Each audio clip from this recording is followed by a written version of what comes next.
ನಮಸ್ಕಾರ ವೀಕ್ಷಕರೇ, ಈ ದಿನ ಮಾರ್ಜಿನ್ ಪ್ಲೆಡ್ಜ್ ಅಂದರೆ ಏನು, MTF ಪ್ಲೆಡ್ಜ್ ಅಂದರೆ ಏನು, ಈ ವಿಷಯದ ಬಗ್ಗೆ ನಾನು ಸುಮಾರು ಜನದ ಹತ್ರ ಸುಮಾರು ಎನ್ಕ್ವೈರೀಸ್ನ ನಾನು ಫೇಸ್ ಮಾಡಿದ್ದೀನಿ. ಮಾರ್ಜಿನ್ ಪ್ಲೆಡ್ಜಿಂಗ್ ಅಂತ ಹೇಳಿದ್ರೆ ಆಲ್ರೆಡಿ ನಿಮ್ಮ ಹತ್ರ ಶೇರ್ಸ್ ಇರಬೇಕು.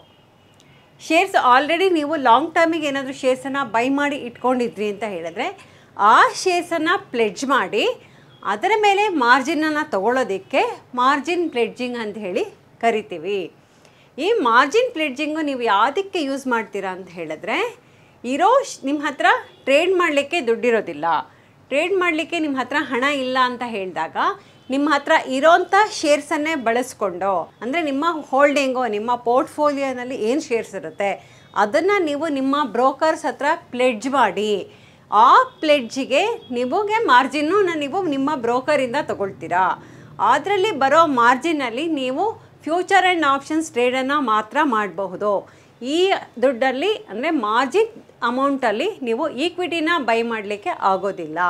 ಇದನ್ನು ನಾವು ಮಾರ್ಜಿನ್ ಪ್ಲೆಡ್ಜಿಂಗ್ ಅಂತ ಹೇಳಿ ಕರಿತೀವಿ. ಅದರಲ್ಲಿ ನೀವು ಕೇಳ್ಬೋದು ಎಷ್ಟು ಪರ್ಸೆಂಟೇಜ್ ಕೊಡ್ತಾರೆ ಅಂತ ಹೇಳಿ. ಮಾರ್ಜಿನ್ ಪ್ಲೆಡ್ಜಿಂಗಿಗೆ ಎಲ್ಲ ಶೇರ್ಸೂ ಎಲಿಜಿಬಿಲಿಟಿ ಸಿಗೋದಿಲ್ಲ. ನೀವು ಕ್ವಾಲಿಟಿ ಶೇರ್ಸ್ ಅಂತ ಹೇಳಿದರೆ ಲಾರ್ಜ್ ಕ್ಯಾಪಲ್ಲಿ ನೀವು ಬೈ ಮಾಡಿ ಹೋಲ್ಡ್ ಮಾಡಿದರೆ ಆ ಶೇರ್ಸನ್ನು ಪ್ಲೆಡ್ಜ್ ಮಾಡಿದಾಗ ಅದರಲ್ಲಿ ಮ್ಯಾಕ್ಸಿಮಮ್ ನಿಮಗೆ 80% ಅಷ್ಟು ಮಾತ್ರ ನಿಮಗೆ ಮಾರ್ಜಿನ್ ಸಿಗುತ್ತೆ. ಫಾರ್ ಎಕ್ಸಾಂಪಲ್, ಈಗ ರಿಲಯನ್ಸ್ ಶೇರ್ಸ್ ತೊಗೊಂಡ್ರೆ, ರಿಲಯನ್ಸ್ ಶೇರ್ಸು 2500 ಇದೆ ಅಂದ್ಕೊಳ್ಳೋಣ. ನಿಮ್ಮ ಹತ್ರ 100 ಶೇರ್ಸ್ ಇದೆ ಅಂತ ಹೇಳಿದಾಗ ಅದರ ವ್ಯಾಲ್ಯೂ ನಿಮಗೆ 2,50,000 ರೂಪೀಸ್ ಆಗುತ್ತೆ. 2,50,000 ಮೇಲೆ ನಿಮಗೆ 80% ಮಾತ್ರ ನಿಮಗೆ ಮಾರ್ಜಿನ್ ಕೊಡ್ತಾರೆ. ಆ ಮಾರ್ಜಿನನ್ನು ಇಟ್ಕೊಂಡ್ಬಿಟ್ಟು ನಿಮ್ಮ ಹತ್ರ ಕ್ಯಾಶ್ ಇಲ್ಲ ಅಂತ ಹೇಳಿದ್ರೂ ಆ ಮಾರ್ಜಿನನ್ನು ಯೂಸ್ ಮಾಡಿಕೊಂಡು ನೀವು F&Oನಲ್ಲಿ ಟ್ರೇಡ್ ಮಾಡಬಹುದು. ಇದನ್ನು ನಿಮಗೆ ಮಾರ್ಜಿನ್ ಪ್ಲೆಡ್ಜಿಂಗ್ ಅಂತ ಹೇಳ್ತಾರೆ. ಅಂದರೆ ಹೋಲ್ಡಿಂಗ್ಸನ್ನು ಪ್ಲೆಡ್ಜ್ ಮಾಡಿ ಮಾರ್ಜಿನ್ ತೊಗೊಂಡು ಅದರಲ್ಲಿ ನೀವು F&O ಟ್ರೇಡ್ಸ್ ಮಾಡ್ತೀರಾ. ಈಗ ನಿಮಗೆ ಮಾರ್ಜಿನ್ ಪ್ಲೆಡ್ಜಿಂಗ್ ಅಂತ ಹೇಳಿದ್ರೆ ಡೀಟೇಲ್ಸ್ ಗೊತ್ತಾಗಿದೆ ಅನಿಸುತ್ತೆ. MTF ಪ್ಲೆಡ್ಜಿಂಗ್ ಅಂತ ಹೇಳಿದ್ರೆ ನಿಮ್ಮ ಹತ್ರ ಸ್ವಲ್ಪ ಕ್ಯಾಶ್ ಇರುತ್ತೆ, ಬಟ್ ಈಗ ಮಾರ್ಕೆಟಲ್ಲಿ ಕ್ಯಾಶಲ್ಲಿ ಬೈ ಮಾಡಲಿಕ್ಕೆ ಆಪರ್ಚುನಿಟಿ ಇದೆ. ಅಂದರೆ ಒಳ್ಳೆ ಕ್ವಾಲಿಟಿ ಶೇರ್ಸ್ ನಿಮಗೆ ಕಡಿಮೆ ರೇಟಲ್ಲಿ ಸಿಗ್ತಾ ಇದೆ. ಕಡಿಮೆ ರೇಟಲ್ಲಿ ಸಿಗ್ತಾ ಇರುವಾಗ ನೀವೀಗ ಬೈ ಮಾಡಿ ಒಂದು 3 ಮಂತ್ಸ್ ಇಟ್ಕೋಬೇಕು ಅಂತ ಅಂದ್ಕೊಳ್ತೀರಾ. 3 ಮಂತ್ಸ್ ಇಟ್ಕೋಬೇಕು ಅಂತ ಹೇಳಿದಾಗ ನಿಮ್ಮ ಹತ್ರ ಅಷ್ಟೊಂದು ಹಣ ಇರೋದಿಲ್ಲ. ನಿಮ್ಮ ಬ್ರೋಕರು ನಿಮಗೆ ಶೇರ್ಸನ್ನು ತೊಗೊಳ್ಳೋದಕ್ಕೆ ಫಂಡಿಂಗ್ ಮಾಡ್ತಾರೆ. ಫಂಡ್ ಮಾಡಿದಾಗ ಈ ಫಂಡನ್ನು ನೀವು ಈಕ್ವಿಟಿನಲ್ಲಿ ಬೈ ಮಾಡಲಿಕ್ಕೆ ಮಾತ್ರ ಯೂಸ್ ಮಾಡಬೇಕು. ಇದರಲ್ಲಿ ಈಕ್ವಿಟಿ ಬೈ ಮಾಡಿ ಶೇರ್ಸನ್ನು ಅವರಿಗೆ ನೀವು ಪ್ಲೆಡ್ಜ್ ಮಾಡಬೇಕಾಗತ್ತೆ. ಫಾರ್ ಎಕ್ಸಾಂಪಲ್, ನಿಮ್ಮ ಹತ್ರ 25,000 ಇದೆ. 25,000ಗೆ ರಿಲಯನ್ಸ್ ಶೇರ್ಸನ್ನೇ ನೀವು ಬೈ ಮಾಡ್ತೀರಾ ಅಂತ ಹೇಳಿದ್ರೆ ಬರೀ ನಿಮಗೆ 10 ಶೇರ್ಸ್ ಬರುತ್ತೆ. 10 ಶೇರ್ ನಿಮ್ಮ ಹತ್ರ ಇರೋ 25,000ಗೆ 10 ಶೇರ್ಸ್ ಮಾತ್ರ ಬೈ ಮಾಡ್ಬೋದು. ಆದರೆ ನೀವು ಅದನ್ನೇ MTFಲ್ಲಿ ತೊಗೊಂಡಾಗ ನೀವು 50 ಶೇರ್ಸನ್ನು ಬೈ ಮಾಡಿ ಇಟ್ಕೊಳ್ಬಹುದು. ಅಂದರೆ ನಿಮ್ಮ ಹತ್ರ 25,000 ಇತ್ತು ಅಂದರೆ 5 ಟೈಮ್ಸು ನೀವು MTFಲ್ಲಿ ಬೈ ಮಾಡಬಹುದು. ಅಂದರೆ 1,25,000 ಅಷ್ಟು ನೀವು ಅಮೌಂಟಿಗೆ MTFಲ್ಲಿ ಬೈ ಮಾಡಿ ಈ ಬೈ ಮಾಡಿರೋ ಶೇರ್ಸನ್ನು ಲಾಂಗರ್ ಡ್ಯೂರೇಷನ್ಗೆ, ಅಂದರೆ ಮೋರ್ ದ್ಯಾನ್ 3 ಮಂತ್ಸ್ 6 ಮಂತ್ಸ್ ತನಕನೂ ನೀವು ಹೋಲ್ಡ್ ಮಾಡಬಹುದು. ಇದನ್ನು ನಾವು MTF ಅಂತ ಹೇಳ್ತೀವಿ. ಈ MTFಲ್ಲಿ ಬೈ ಮಾಡಿರೋ ಶೇರ್ಸನ್ನು ನೀವು ಅದೇ ದಿನ ನಿಮ್ಮ ಬ್ರೋಕರ್ ಹತ್ರ ಪ್ಲೆಡ್ಜ್ ಮಾಡಬೇಕಾಗುತ್ತೆ. ಅದೇ ದಿನ ನಿಮಗೆ 9 ಗಂಟೆ ಒಳಗಡೆ ನಿಮಗೆ ಒಂದು ನೋಟಿಫಿಕೇಷನ್ ಬರುತ್ತೆ CDSLನಿಂದ. ಅದನ್ನು ನೋಟಿಫಿಕೇಷನ್ನ ಕ್ಲಿಕ್ ಮಾಡಿ OTP ಜನ್ರೇಷನ್ ಎಲ್ಲ ಮಾಡಿ ಆ ಶೇರ್ಸನ್ನು ನೀವು ಪ್ಲೆಡ್ಜಿಗೆ ಆಥರೈಸ್ ಮಾಡಬೇಕಾಗತ್ತೆ. ಇದನ್ನು ನಾವು MTF ಪ್ಲೆಡ್ಜಿಂಗ್ ಅಂತ ಹೇಳಿ ಕರಿತೀವಿ. ಇದೆರಡಕ್ಕೂ ಡಿಫ್ರೆನ್ಸ್ ಏನು ಅನ್ನೋದನ್ನು ಡೀಟೇಲ್ ಆಗಿ ನಾವು ಏಂಜಲ್ ಬ್ರೋಕಿಂಗಲ್ಲಿ ನೋಡೋಣ ಬನ್ನಿ. ನೋಡಿ, ಈಗ ಏಂಜಲ್ ಅಕೌಂಟಲ್ಲಿ ಮಾರ್ಜಿನ್ ಪ್ಲೆಡ್ಜಿಂಗ್ ಅಂದರೆ ಏನು, MTF ಪ್ಲೆಡ್ಜಿಂಗ್ ಅಂದರೆ ಏನು ಅಂತ ಹೇಳಿ ಎರಡಕ್ಕೂ ಇರೋ ಡಿಫ್ರೆನ್ಸನ್ನು ತಿಳ್ಕೊಳ್ಳೋಣ. ಈಗ ವಾಟ್ ಡಸ್ ಇಟ್ ಮೀನ್ ಅಂತ ಹೇಳಿದ್ರೆ MTF ಪ್ಲೆಡ್ಜ್ ಅಂದರೆ ಏನು ಮತ್ತು ಮಾರ್ಜಿನ್ ಪ್ಲೆಡ್ಜ್ ಅಂದರೆ ಏನು, ಎರಡಕ್ಕೂ ಇರೋಂಥ ಡಿಫ್ರೆನ್ಸ್ ಏನು ಅನ್ನೋದನ್ನು ತಿಳ್ಕೊಳ್ಳೋಣ. MTF ಪ್ಲೆಡ್ಜ್ ಅಂತ ಹೇಳಿದ್ರೆ ಇಲ್ಲಿ ಅವರೇ ಎಕ್ಸ್ಪ್ಲೈನ್ ಮಾಡಿರೋ ಥರ ನಿಮಗೆ ಇದು ಮ್ಯಾಂಡೇಟ್ರಿ ಪ್ರೋಸೆಸ್ಸು ಸೆಬಿಯಿಂದ ರೆಗ್ಯುಲೇಟ್ ಆಗಿರುತ್ತೆ. ನೀವು ಏನಾದರೂ ಶೇರ್ಸನ್ನು ಬೈ ಮಾಡಿದರೆ ಇದು ಮಾರ್ಜಿನ್ ಆ್ಯಂಡ್ ಟ್ರೇಡಿಂಗ್ ಫೆಸಿಲಿಟಿ ಅಂದರೆ MTF ಅಂಡರಲ್ಲಿ ಬರುತ್ತೆ. ಈ MTF ಅಂಡರಲ್ಲಿ ಬಂದಾಗ ನಿಮಗೆ 9 ಗಂಟೆ ಒಳಗಡೆ ನಿಮಗೆ ಒಂದು ನೋಟಿಫಿಕೇಷನ್ ಬರುತ್ತೆ. ನೋಟಿಫಿಕೇಷನ್ ಬಂದಾಗ ನೀವು ಆ ಶೇರ್ಸನ್ನು ನೀವು ನಿಮ್ಮ ಬ್ರೋಕರ್ ಹತ್ರ ಪ್ಲೆಡ್ಜ್ ಮಾಡಬೇಕು. ಇದನ್ನು ನಾವು MTF ಪ್ಲೆಡ್ಜ್ ಅಂತ ಹೇಳಿ ಕರಿತೀವಿ. ಈಗ ನಾವು ಮಾರ್ಜಿನ್ ಪ್ಲೆಡ್ಜ್ ಅಂತ ಬರೋದಿದ್ರೆ ಇದಕ್ಕೂ ಡಿಫ್ರೆನ್ಸ್ ಏನಂತಂದರೆ, ಮಾರ್ಜಿನ್ ಪ್ಲೆಡ್ಜ್ ಅಂತ ಹೇಳಿದ್ರೆ ನಿಮ್ಮ ಡಿಮ್ಯಾಟ್ ಅಲ್ರಿ ಆಲ್ರೆಡಿ ನೀವು ಬೈ ಮಾಡಿ ಹೋಲ್ಡಿಂಗ್ಸನ್ನು ಇಟ್ಕೊಂಡಿರಬೇಕು. ಅಂದರೆ ನಿಮ್ಮ ಹತ್ರ ಕ್ಯಾಶ್ ಇರುತ್ತೆ, ನೀವು ಬೈ ಮಾಡಿ ಆ ಶೇರ್ಸನ್ನು ಹೋಲ್ಡ್ ಮಾಡಿರ್ತೀರಾ, ಅಂದರೆ ಲಾಂಗರ್ ಡ್ಯೂರೇಷನ್ಗೆ ಹೋಲ್ಡ್ ಮಾಡಿರ್ತೀರಾ. ಅಂದರೆ ಇದಕ್ಕೆ ನೀವು ಯಾವುದೇ ಲೋನ್ ಥರ ಯಾವುದನ್ನು ತೊಗೊಂಡಿರಲ್ಲ, ನೀವು ಆಲ್ರೆಡಿ ನಿಮ್ಮ ಹತ್ರ ಇರೋ ಕ್ಯಾಶನ್ನು ಕೊಟ್ಬಿಟ್ಟು ನೀವು ಶೇರ್ಸನ್ನು ಬೈ ಮಾಡಿ ನಿಮ್ಮ ಡಿಮ್ಯಾಟಲ್ಲಿ ಇಟ್ಕೊಂಡಿರ್ತೀರಾ. ಆ ರೀತಿ ಶೇರ್ಸನ್ನು ನೀವು ಪ್ಲೆಡ್ಜ್ ಮಾಡ್ತೀರಾ. ಅಂದರೆ ಆ ರೀತಿ ಶೇರ್ಸನ್ನು ನೀವು ನಿಮ್ಮ ಡಿಮ್ಯಾಟಲ್ಲಿರೋದು ನಿಮ್ಮ ಪೋರ್ಟ್ಫೋಲಿಯೋ ಶೇರ್ಸನ್ನು ನಿಮ್ಮ ಬ್ರೋಕರ್ ಹತ್ರ ಪ್ಲೆಡ್ಜ್ ಮಾಡೋದಕ್ಕೆ ನಾವು ಮಾರ್ಜಿನ್ ಪ್ಲೆಡ್ಜ್ ಅಂತ ಹೇಳಿ ಕರಿತೀವಿ. ನೆಕ್ಸ್ಟ್ ಇದಕ್ಕೆ ಕೇಳ್ಬೋದು ನೀವು ಪ್ರಾಡಕ್ಟ್ ಅವೈಲಬಿಲಿಟಿ ಅಂತ ಹೇಳ್ತಾರೆ. ಈ ನಾವು MTF ಪ್ಲೆಡ್ಜ್ ಮಾಡುವಾಗ ನಮಗೆ ಎಲ್ಲ ಶೇರ್ಸ್ಗೂ ಎಲಿಜಿಬಿಲಿಟಿ ಇದೆಯಾ ಅಂತ ಹೇಳಿ ಕೇಳ್ಬೋದು. ಇಲ್ಲ, MTF ಅಲ್ಲಿ ಅಂತ ಹೇಳಿದರೆ ಪ್ರಿಸ್ಕ್ರೈಬ್ಡ್ ಬ್ರೋಕರ್ಸು ಈ ಶೇರ್ಸಿಗೆ ಮಾತ್ರ MTF ಪ್ಲೆಡ್ಜಿಂಗಿಗೆ ನಿಮಗೆ ಅಲೋ ಇದೆ ಅಂತ ಹೇಳಿರ್ತಾರೆ. ಆ ಶೇರ್ಸನ್ನು ಮಾತ್ರ ಬೈ ಮಾಡಲಿಕ್ಕಾಗತ್ತೆ. ಇಲ್ಲಿಕ್ವಿಡ್ ಇರೋ ಸ್ಕ್ರಿಪ್ಟ್ಸ್ ಆಗಲಿ ಅಥವಾ BSEನಲ್ಲಿ ಇರೋಂಥ ಕೆಲವೊಂದು ಶೇರ್ಸ್ಗಳನ್ನಾಗಲಿ ನೀವು ಬೈ ಮಾಡಲಿಕ್ಕಾಗಲ್ಲ. ಬರೀ ಲಾರ್ಜ್ ಕ್ಯಾಪು ಮಿಡ್ ಕ್ಯಾಪಲ್ಲಿ ಅವರು ಯಾವ ಸ್ಟಾಕ್ಸನ್ನು ಪ್ರಿಸ್ಕ್ರೈಬ್ ಮಾಡಿರ್ತಾರೋ ಆ ಶೇರ್ಸನ್ನು ಮಾತ್ರ ನೀವು MTF ಅಂಡರಲ್ಲಿ ಬೈ ಮಾಡಲಿಕ್ಕಾಗೋದು, ಬೈ ಮಾಡಿ ದೆನ್ ಪ್ಲೆಡ್ಜ್ ಮಾಡಲಿಕ್ಕಾಗೋದು. ಎಲ್ಲ ಶೇರ್ಸನ್ನು ನೀವು ಮಾಡಲಿಕ್ಕೆ ಆಗೋದಿಲ್ಲ. ಮಾರ್ಜಿನ್ ಪ್ಲೆಡ್ಜಿಗೆ ಬಂದಾಗ ನಿಮ್ಮ ಹತ್ರ ಶೇರ್ಸ್ಗಳಿರುತ್ತೆ. ನಿಮ್ಮ ಪೋರ್ಟ್ಫೋಲಿಯೋದಲ್ಲಿ ಆಲ್ರೆಡಿ ನೀವೊಂದು 20 ಕಂಪನಿ ಶೇರ್ಸನ್ನು ಹೋಲ್ಡ್ ಮಾಡಿರ್ತೀರ ಅಂತ ಇಟ್ಕೊಳ್ಳಿ. 20 ಕಂಪನಿನಲ್ಲಿ ನೀವು ಲಾರ್ಜ್ ಕ್ಯಾಪ್ ಇಟ್ಕೊಂಡಿರ್ಬೋದು, ಮಿಡ್ ಕ್ಯಾಪ್ ಇಟ್ಕೊಂಡಿರ್ಬೋದು, ಸ್ಮಾಲ್ ಕ್ಯಾಪ್ ಇಟ್ಕೊಂಡಿರ್ಬೋದು, ಅಥವಾ ನೀವು ಪೆನ್ನಿ ಸ್ಟಾಕ್ಸ್ ಅಂತ ಹೇಳ್ಬೋದು, ಅಥವಾ ಇಲ್ಲಿಕ್ವಿಡ್ ಸ್ಕ್ರಿಪ್ಟ್ಸ್ ಇಟ್ಕೊಂಡಿರ್ಬೋದು, ಅಥವಾ ಮೈಕ್ರೋ ಕ್ಯಾಪ್ ಇಟ್ಕೊಂಡಿರ್ಬೋದು, ಅಥವಾ ಸ್ಮಾಲ್ ಕ್ಯಾಪ್ ಇಟ್ಕೊಂಡಿರ್ಬೋದು. ಎಲ್ಲ ಕಂಪನಿಗಳಿಗೂ ನೀವು ಪ್ಲೆಡ್ಜ್ ಮಾಡಿದಾಗ ನಿಮಗೆ ಅದಕ್ಕೆ 80% ಅಷ್ಟು ಮಾರ್ಜಿನನ್ನು ಕೊಡ್ತಾರೆ ಅಂತ ಹೇಳಲಿಕ್ಕಾಗೋದಿಲ್ಲ. ಕೆಲವು ಕಂಪನಿಗೆ 80% ಕೊಡ್ತಾರೆ, ಕೆಲವಕ್ಕೆ 50% ಕೊಡ್ತಾರೆ. ಕೆಲವೊಂದು ಕಂಪನೀಸಿಗೆ ಮಾರ್ಜಿನ್ ಪ್ಲೆಡ್ಜಿಂಗ್ಗೆ ಅಲೋ ಮಾಡೋದೇ ಇಲ್ಲ. ನಿಮ್ಮ ಹತ್ರ ಇರೋಂಥ ಕ್ವಾಲಿಟಿ ಸ್ಟಾಕ್ಸನ್ನು ಮಾತ್ರ ನೀವು ಪ್ಲೆಡ್ಜ್ ಮಾಡಿ ಅದಕ್ಕೆ ನೀವು ಮಾರ್ಜಿನನ್ನು ತೊಗೋಬಹುದು. ನೆಕ್ಸ್ಟ್ ಇಲ್ಲಿ ಬಂದಾಗ ಹೌ ಟು ಪ್ಲೆಡ್ಜ್ ಅಂತ ಹೇಳ್ತಾರೆ, ಕೇಳ್ಬೋದು ನೀವು.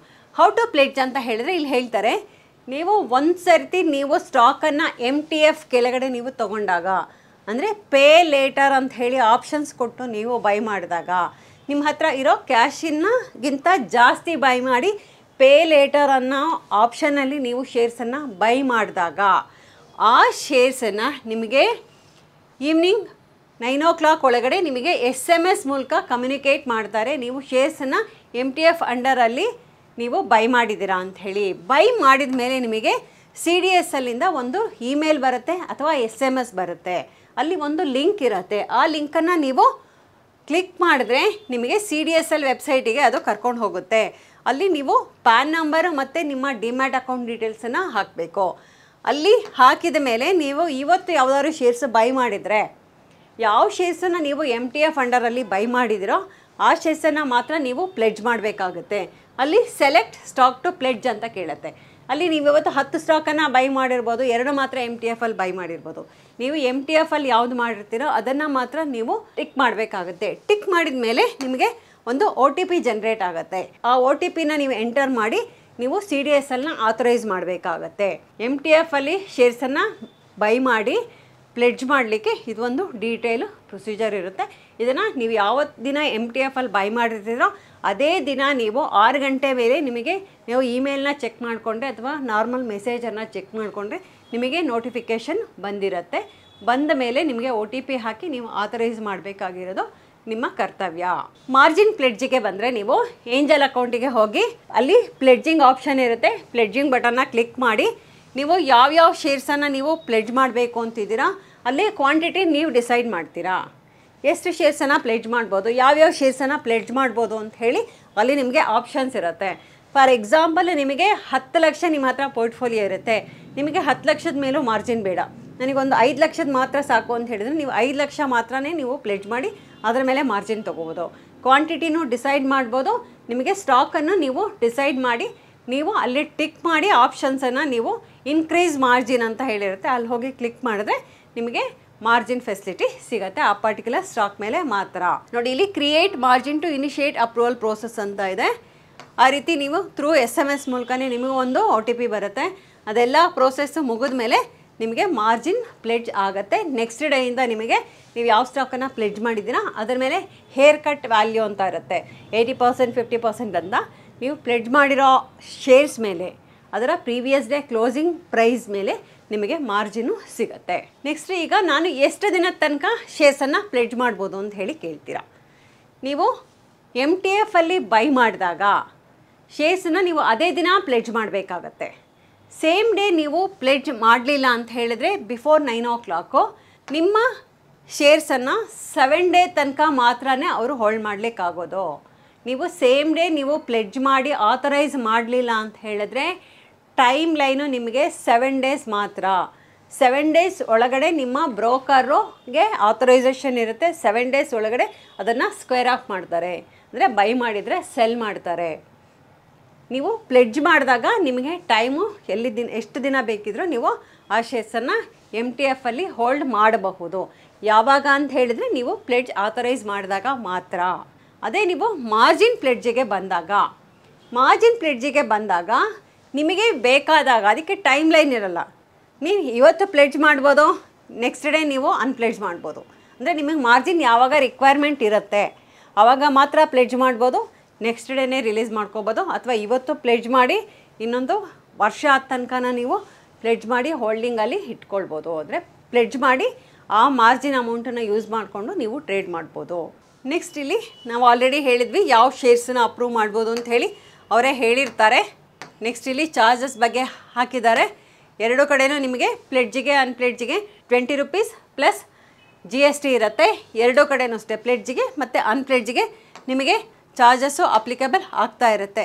ಇದು ಏಂಜಲ್ ಒನ್ನಲ್ಲಿ ನೀವು ಪ್ಲೆಡ್ಜು ಅನ್ಪ್ಲೆಡ್ಜು ಮಾಡೋಕ್ಕೆ ಡಿಫರೆನ್ಸ್ ಏನು ಅಂತ ಅನ್ನೋದನ್ನು ನಾನು ಡೀಟೇಲಾಗಿ ಹೇಳಿದ್ದೀನಿ. ಈಗ ನಿಮಗೆ ಮಾರ್ಜಿನ್ ಪ್ಲೆಡ್ಜ್ ಅಂದ್ರೇನು, MTF ಪ್ಲೆಡ್ಜ್ ಅಂದರೆ ಏನು ಅನ್ನೋದ್ರ ಡಿಫ್ರೆನ್ಸ್ ಗೊತ್ತಾಗಿದೆ. ಈ ಫೆಸಿಲಿಟಿನ ನೀವು ಯಾವಾಗ ಯೂಸ್ ಮಾಡ್ಕೋಬೇಕು, ಯಾವಾಗ ಅಂತ ಹೇಳಿದರೆ ಲಾರ್ಜ್ ಕ್ಯಾಪ್ ಸ್ಟಾಕ್ಸು ಮಾರ್ಕೆಟ್ ಯಾವಾಗ ನಿಮಗೆ ಲೋಯೆಸ್ಟ್ ಲೆವೆಲಲ್ಲಿ ಬಂದಿರುತ್ತೆ ಆಗ ನೀವು ಕ್ವಾಲಿಟಿ ಸ್ಟಾಕ್ಸನ್ನು ಬೈ ಮಾಡಿಕೊಂಡು ಹೋಲ್ಡ್ ಮಾಡಿದರೆ ನಿಮಗೆ ಈ MTF ಯೂಸ್ ಆಗುತ್ತೆ.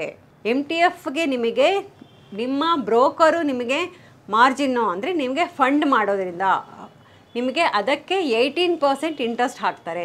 ನೀವೇನಾದರೂ 1 ಲಕ್ಷ ರೂಪಾಯಿ ಅವರಿಂದ ಫಂಡಿಂಗ್ ಫೆಸಿಲಿಟಿ ತೊಗೊಂಡಿದ್ರಿ ಅಂತ ಹೇಳಿದರೆ ಒಂದು ದಿನಕ್ಕೆ ನಿಮಗೆ 49 ರೂಪಾಯಿ ಚಾರ್ಜ್ ಮಾಡ್ತಾರೆ ಅಂತ ಹೇಳಿದರೆ ಪರ್ ಆ್ಯನಮು 18 ರೂಪೀಸ್ ಪರ್ ಆ್ಯನಮ್ ಹಾಗೆ ಚಾರ್ಜ್ ಮಾಡ್ತಾರೆ. ನಾವು ಇದನ್ನು ಒಂದು ದಿನಕ್ಕೆ ಕ್ಯಾಲ್ಕುಲೇಟ್ ಮಾಡೋದಾದರೆ ನೀವು 1 ಲಕ್ಷ ಏನಾದರೂ ಅವ್ರ ಹತ್ರ ಲೋನ್ ತೊಗೊಂಡು MTF ಅಲ್ಲಿ ನೀವು ಬೈ ಮಾಡಿದ್ರೆ ಒಂದು ದಿನಕ್ಕೆ 49 ರೂಪಾಯಿ ಚಾರ್ಜ್ ಮಾಡ್ತಾರೆ.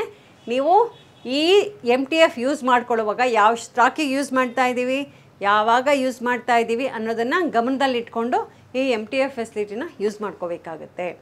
ಅದೇ ರೀತಿ ಮಾರ್ಜಿನನ್ನು ಯಾವಾಗ ಯೂಸ್ ಮಾಡ್ಕೋಬೇಕು ಅಂತ ಹೇಳಿದ್ರೆ ಮಾರ್ಜಿನ್ ಪ್ಲೆಡ್ಜು ಮಾರ್ಕೆಟಲ್ಲಿ F&O ಆಪರ್ಚುನಿಟಿ ಯಾವಾಗ ಸಿಗುತ್ತೆ, F&Oನ ನಾವು ಯಾವಾಗ ಯೂಸ್ ಮಾಡ್ಕೋಬೇಕು. ಫ್ಯೂಚರ್ ಆ್ಯಂಡ್ ಆಪ್ಷನ್ಸಲ್ಲಿ ಟ್ರೇಡ್ ಮಾಡೋರಿಗೆ ಇದು ಚೆನ್ನಾಗಿ ಗೊತ್ತಿರುತ್ತೆ. F&O ಯೂಸ್ ಮಾಡೋರಿಗೆ ನಿಮಗೆ ಯಾವಾಗ ಮಾರ್ಜಿನ್ ಬೇಕಾಗುತ್ತೆ, ನಿಮ್ಮ ಹತ್ರ ಹೋಲ್ಡಿಂಗ್ಸ್ ಇರುತ್ತೆ, ನಿಮ್ಮ ಹತ್ರ ಕ್ಯಾಶ್ ಇರಲ್ಲ, ಮಾರ್ಕೆಟಲ್ಲಿ ಆಪರ್ಚುನಿಟಿ ಇರುತ್ತೆ ಬಟ್ ಕ್ಯಾಶ್ ಇರೋದಿಲ್ಲ, ಅಂದರೆ ಹೋಲ್ಡಿಂಗ್ಸ್ ಇರುತ್ತೆ ಪೋರ್ಟ್ಫೋಲಿಯೋ, ಆವಾಗ ಆ ಶೇರ್ಸನ್ನು ಪ್ಲೆಡ್ಜ್ ಮಾಡಿ ನೀವು ಯೂಸ್ ಮಾಡ್ಕೋಬಹುದು. ಈ ವಿಡಿಯೋ ನಿಮಗೆಲ್ಲ ಇಷ್ಟ ಆಗಿದೆ ಅಂತ ತಿಳ್ಕೊಳ್ತೀನಿ. ಲೈಕ್ ಮಾಡಿ, ಶೇರ್ ಮಾಡಿ, ಸಬ್ಸ್ಕ್ರೈಬ್ ಮಾಡಿ. Thank you. ನಮಸ್ತೆ ಕರ್ನಾಟಕ. ನಮ್ಮ ಕೋರ್ಸಸ್ ಜಾಯ್ನ್ ಆಗೋದು ವೆರಿ ಸಿಂಪಲ್. ಸೊ ನಮ್ಮ 3 days ವರ್ಕ್ಶಾಪ್ ಇರುತ್ತೆ ಶುಕ್ರವಾರ, ಶನಿವಾರ, ಭಾನುವಾರ. ಸೊ ಪ್ರತಿ ವಾರ ಹೊಸ ಬ್ಯಾಚ್ ಸ್ಟಾರ್ಟ್ ಆಗುತ್ತೆ. ಶುಕ್ರವಾರ 10 ಗಂಟೆಯಿಂದ 2 ಗಂಟೆ, ಶನಿವಾರ 10 ಗಂಟೆಯಿಂದ 5 ಗಂಟೆ, ಭಾನುವಾರ 10 ಗಂಟೆಯಿಂದ 5 ಗಂಟೆ. ಸೊ 3 ಬ್ರಾಂಚಸ್ ಇರುತ್ತೆ, ರಾಜಾಜಿನಗರ, ಯಲಹಂಕ ಮತ್ತು JP ನಗರ. ನಿಮ್ಗೆ ಯಾವ ಬ್ರಾಂಚ್ ಹತ್ರ ಆಗಿರುತ್ತೋ ನೀವು ಅಲ್ಲಿ ಹೋಗಿ ಕೋರ್ಸಸ್ ಜಾಯ್ನ್ ಆಗ್ಬೋದು. ಸೊ ನೀವು ನಮ್ಮ ನಂಬರ್ಗೆ ಕಾಲ್ ಮಾಡಿ, ಸೊ ಅವರು ನಿಮಗೆ 500 ರೂಪೀಸ್ ಅಡ್ವಾನ್ಸ್ ಬುಕ್ಕಿಂಗ್ ಅಂತ ಮಾಡಿಸ್ಕೋತಾರೆ. ಸೊ ದಟ್ ನಿಮ್ಮ ಸೀಟ್ಸ್ ಬುಕ್ ಆಗಿರುತ್ತೆ. So most of the time seats housefull ಆಗಿರೋದ್ರಿಂದ ಫಸ್ಟೇ ನೀವು ಸೀಟ್ ಬುಕ್ ಮಾಡ್ಕೊಂಡು ಬರೋದು ತುಂಬ ಒಳ್ಳೆಯದು.